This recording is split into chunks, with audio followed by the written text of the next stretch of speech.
Hello friends, myself Aarya Patel. Today I have made an automated elevator. I have used the components such as the two touch sensors, one EV3 brick, two medium motors, one large motor and many more. The kit I have used is EV3 Mindstorm's kit.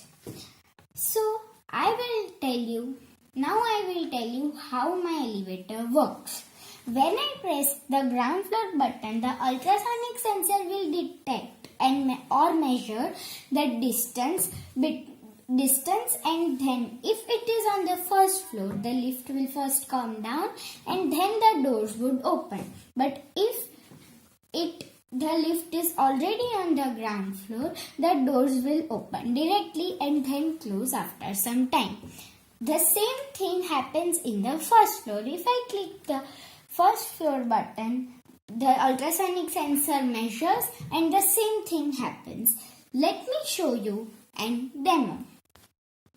I pressed the ground floor button. The lift came down, doors opened and now they would close. In the same way, the lift is now on the ground floor. I pressed the ground floor button, the doors would open and then close.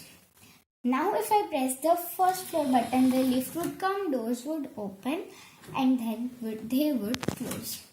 Again if I press the first floor button, the doors would open and close. So this is how my elevator works. Please do like, share and subscribe my video. Thank you.